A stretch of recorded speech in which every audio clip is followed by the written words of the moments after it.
So how many of you have ever done a trust fall exercise before? Like a team building, the trust fall where one person has to like be the volunteer and trust that some people behind them are going to catch them. Anybody ever done that before? School, work? Yeah, several of us. Okay, we're half hands, so maybe. Let me ask this. So raise your hand high for this one. I want to know if anybody in the room, and give that thumbs up online if you want, but have you ever seen a trust fall experiment go wrong? Anybody ever see? Okay, yeah, they're much more proud of that. Yes, I've seen it go wrong.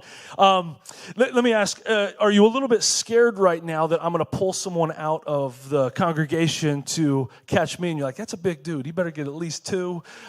We're not going to do that this morning, okay, because I did a trust fall on stage at Revolution a few years ago that went terribly wrong. So, and I have to share a little bit of it if I tell you that. So let's just say there was an 8-foot ladder involved and not a lot of practice. And the volunteer on the ladder did get, like, fear kind of crept into their mind, and they did not necessarily trust fall. They trust squatted, and no broken bones. God still moved. So we're not going to do it. Instead of like doing a trust fall here in the room, let me just show you a little video from a YouTuber my son and I like to watch, Ross Creations, on a little social experiment he did.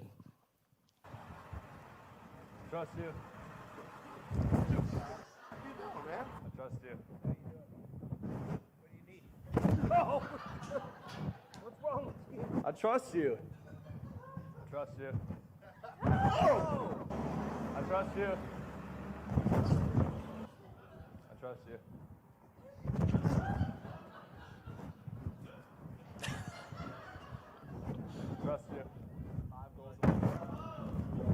You are the first person to catch me. Thanks, son. I got it. Everyone tried, right? I mean, what the?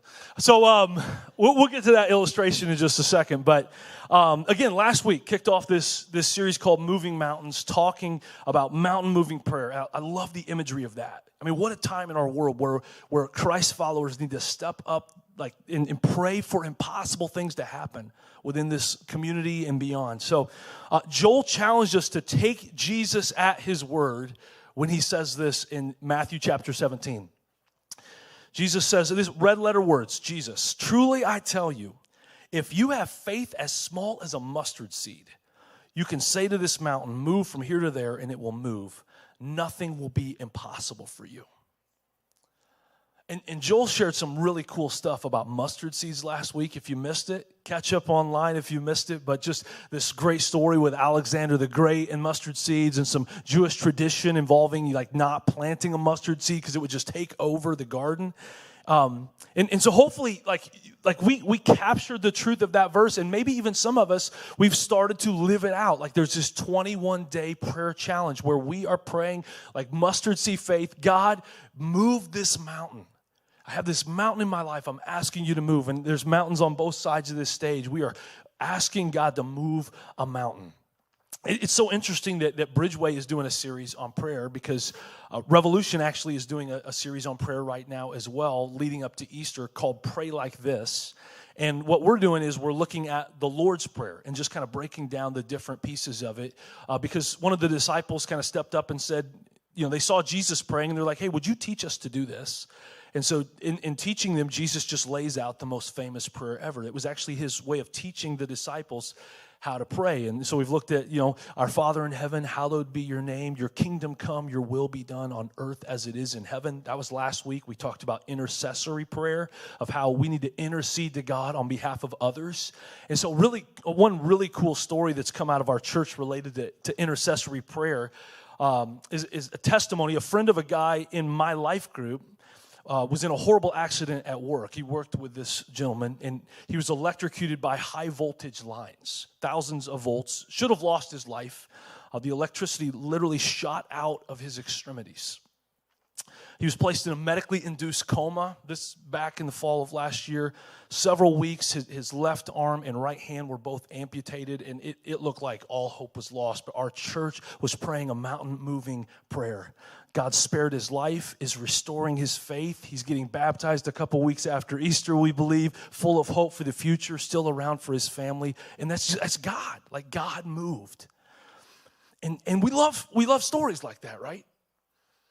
Yet I also know stories like that can be hard to hear, because for some of us, praying a mountain-moving prayer feels like we were challenged to do a trust fall and no one caught us. You know what I'm saying? And we find ourselves like asking questions in the midst of it, like, did I not say the words right? Did I not have the right prayer formula? What was it? Did I not have enough faith? Was my prayer not the right prayer? And we can even go to really negative places like, does God not hear me? I mean, is there something wrong with me? Is that why this? Because I don't have a story like that yet. When I pray mountain-moving prayers, I go through what I'll call today the fight of faith. Because I've seen God do mountain-moving things, just like that story I just shared. But then I've also stood before a mountain and prayed for that mountain to move, and it didn't seem to go anywhere. And being completely real, I've stood before a medium-sized mountain and prayed for that mountain to move, and it turned into Mount Everest. And I'm like, what's going on?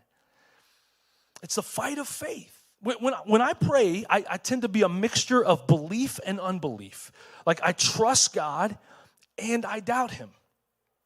Like, on one hand, I believe God is who he says he is. God is all-powerful. The impossible is nothing to God. I really believe that. I believe this verse that's very dear to the heart of our church. It's actually why we're in that Staples building that Joel was talking about. This Ephesians chapter 3, verse 20, that says, God is able to do immeasurably more than we even ask, think, or imagine. Like, I believe this verse, which is a crazy concept, right? That God can do more than you can dream. We can dream some really crazy, big, awesome things, right? God can do more than we can even dream. It's unbelievable.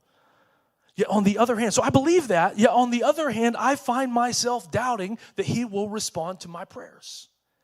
I don't always trust he's going to catch me. I brace myself for disappointment. I feel that fight of faith.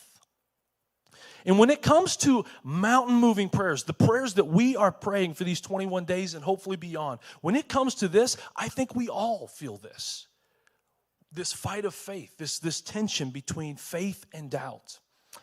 So I want to look at a story. It's in Mark chapter 9, if you want to turn there. We're going to be there the rest of our time. But it's a story of a dad that was right in the middle of a fight of faith.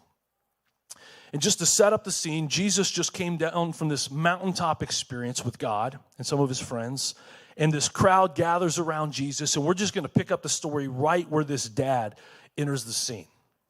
So verse 17, it says, a man in the crowd answered, and that's the character we're going to look at. Teacher, I brought you my son who is possessed by a spirit that has robbed him of speech.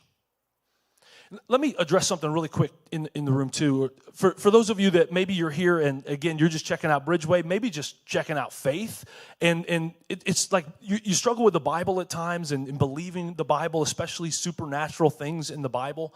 I get that. And so this is a story about Jesus healing a possessed spirit, or bringing a possessed spirit, setting this kid free of a possessed spirit. Because Jesus taught, and the whole of Scripture teaches, there's a spiritual side to reality. There are actually spiritual forces in a spiritual world that we fight against. And I know that's, for some of us, again, it's hard to kind of wrap our mind around that if we're brand new to this or not sure on some of this stuff. So even if you can't get there, I just want to say, even if you can't get to that supernatural part, there's so many takeaways in this story. So hang with me no matter where you're at with this. So this dad in the crowd, he speaks up and he's like, hey, Jesus, I brought you my son. We're going to find out in a minute, this dad still has doubts. It's so clear in the story. You'll see it. Actually, let me give you a sneak peek to the end, close to the end of the story. The dad out loud says the words, help my unbelief, to Jesus. He says those words out loud. But in the midst of his doubt, he still takes a step of faith to bring his mountain to Jesus. He takes a step of approaching Jesus with his mountain, even though he's not sure Jesus is going to come through on moving it.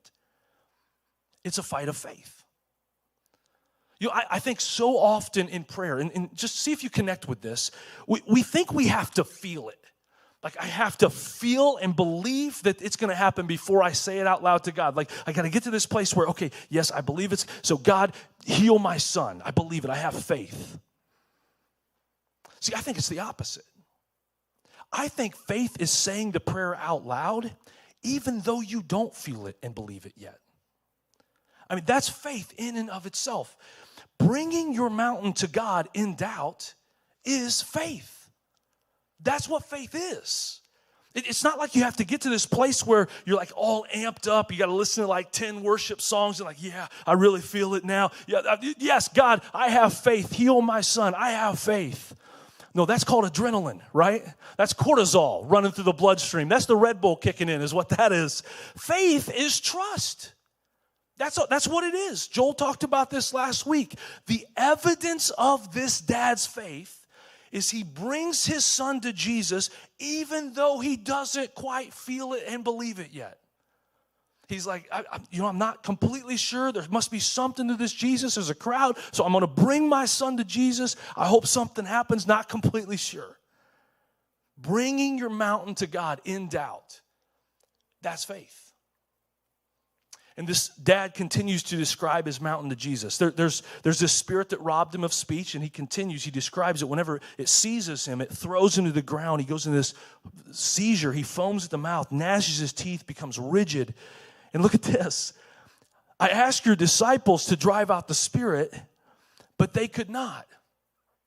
So this dad's coming to Jesus. He doesn't even come with like a clean faith slate. He has some baggage with this, with the disciples. He's like, I took it to your compadres. Nothing, nada. They couldn't do anything. You might need to teach them about prayer again, Lord's Prayer. You know, I don't think they got it yet. And I just think about this father's perspective. I mean, this desperation. I'm sure this isn't the only time he's taken his son to someone to try to help. You know, some rabbi or teacher or taking him to the synagogue or doctors, medicine, all those kind of things. And now he's like, and Jesus, even your disciples couldn't do anything. He has reasons to doubt. Can you relate to this? Like, I've been praying for a long time. I even prayed with the elders of the church. I even brought Joel into the prayer. We lit some candles and burned some incense. And man, what is it going to take? What's it going to take? So look at Jesus' response. He handles the disciples next. He goes, oh, unbelieving generation, how long shall I stay with you? How long shall I put up with you? Do you know what that is? That is frustration with the disciples. And if you're like, well, I thought Jesus was always calm, cool, and collected. You check out the Gospels, Matthew, Mark, Luke, and John, the eyewitness accounts of the life of Jesus. He felt every single emotion. Frustrated with the disciples was often one of those emotions. And I think he's frustrated because he knows, like, I'm going to be handing the church over to these guys soon. I just want them to get it so bad, and they still don't get it.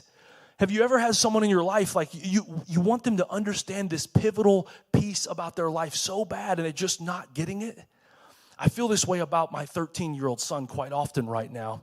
And I'm just like, dude, you have to take a shower, okay? Like every time you play basketball, for the love of God and the love of your family, please get this hygiene thing. You got to this is the year. We've got to figure. So anyway, that's what Jesus is feeling here, not with hygiene, with something else. And I think he's mad. He's just frustrated. Man, they just still don't get it. So Jesus says, all right, so bring the boy to me. So they brought him. And when the spirit saw Jesus, it immediately threw the boy into a convulsion. He fell to the ground, rolled around, foaming at the mouth. This evil spirit tries one last-ditch effort to discourage the dad. Think about it. Like, I'm sure as this manifestation is happening right in front of Jesus, right in front of the Father, I guarantee, again, doubt creeps in. Like, man, nothing's working. And how often are we tempted to tap out on a mountain-moving prayer when the mountain seems to be growing right in front of us? We brought it to Jesus. Don't give up. Okay, do not give up. Verse 21. Jesus asked the boy's father, how long has he been like this? From childhood, he answered. It's an interesting question, right? Because Of course, Jesus knows the timeline of this. He's Jesus. I mean, he knows down to the minute, the second, the millisecond of how long this dad has been struggling with this, how long this boy has been struggling. But he still asked the question, and I just wonder if Jesus asked this question to give the dad a quick flashback of how long he's been praying for this mountain to move. How long he's been, pleading with God. Like, not only is there this manifestation in front of him, but now he's reminded of the process, the journey that he has been through day after day, year after year. We don't know how old this kid is or how many years it's been, but if he says it's from childhood, we can assume it's several years of praying a mountain-moving prayer and nothing. Moving mountains often requires persistent prayer. Think about that. That's why I love this next step. It's not just about what happens in this room on Sunday in some sort of message. It's 21 days persistently praying for a mountain. And for many of us, I think that 21 days will just be the beginning of what it is to persistently pray. Maybe you've been waiting for your mountain to move for a long time. This mountain of debt or a mountain of sickness or an estranged relationship mountain, marriage mountain, financial mountain, work-related mountain. And I just challenge you, do not give up on that prayer. Even if the mountain seems to be getting bigger right in front of you, just like this story. Even if it feels like it's been 21 days, 21 years that you've been praying for this mountain. Moving mountains often requires persistent prayer. So this father, he is smack dab in the middle of a fight of faith. The disciples couldn't heal his son. There's this manifestation right in front of him. He's just reminded of the timeline of it. And here's what he responds with next. But if you can do anything, take pity on us and help us. But if you can. That does not sound like mountain-moving faith, does it? Oh, but if you can. That doesn't sound like much faith at all. And personally, I find so much comfort in this detail, in these quotes right here, because I've heard well-meaning Christ followers be like, if you just had enough faith, it would have happened. Like, if you just believed, then it would have happened. Like, if you just name it, claim it, have the faith, God will do it. I came from a religious background where prayer, it was all about the level of your faith, and you just need to have a lot of faith, and you can show you have a lot of faith by the volume of your prayers, and you can show you have a lot of faith by the length of your prayers, and you can show you have a lot of faith by the amount of tears you cry, and you can show you have faith by saying, I believe it, even if you don't believe it. See, this dude is just being real with Jesus. But if you can, that's where I'm at right now, Jesus. And here's another truth in this story. Mountains move even when we're in a fight of faith. Jesus understands our fight of faith. He knows we will always live in the tension between faith and doubt. That's where we'll be. And he wants us to move toward greater levels of trust in him as we move forward in this journey of following after him. But he's not put off by our doubts.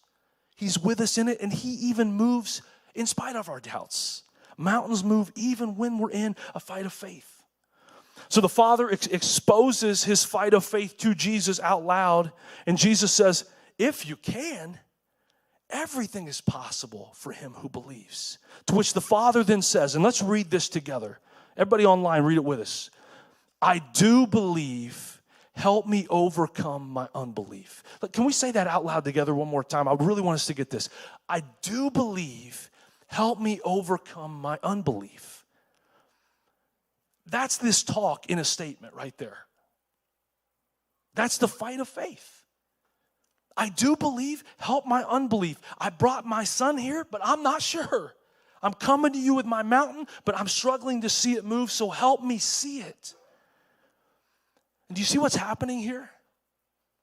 Like, it's actually the first of two miracles that takes place in this story.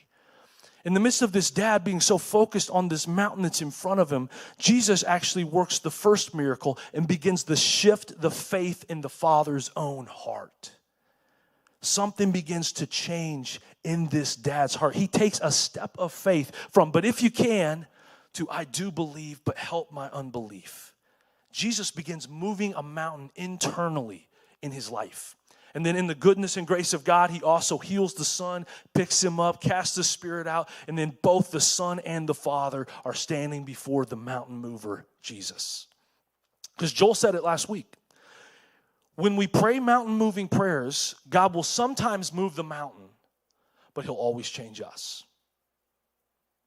This was a discipleship moment for this dad. This was a faith deepening, a faith trust deepening experience with Jesus. And here's the last truth I'd just love for us to ponder before we take off today. Sometimes God moves a mountain in us before he moves the mountain outside of us. We can get so fixated on this thing that we're praying about out here that is so visible. We can see it so clearly. It's there. It's on our mind a lot. We worry about it. We're anxious about it. And we can be so fixated on this mountain out here that sometimes we can miss praying for the mountain that needs to shift right here and change right here. You know, in this prayer series that we're doing at Revolution, a couple weeks ago I shared with our church, God is not who you think he is. He's more than that. God is not who you think he is. He's more than that. And our prayers will stall when our view of God is too small, because I believe the immeasurably more than we ask that God often wants to do is right inside our own heart. So I'd love for us to just take a couple minutes as I close this thing out and pray over us. Just as this story is fresh in our mind, can we just close our eyes together for just a moment? I'm going to read this statement over us one more time.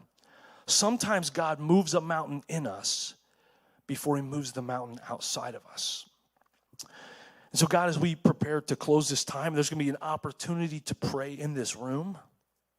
I ask that, bring to our mind right now, I'm sure it's there already, but that outside mountain, that thing we are praying for you to move in our family or in our marriage or in our finances or whatever, right now.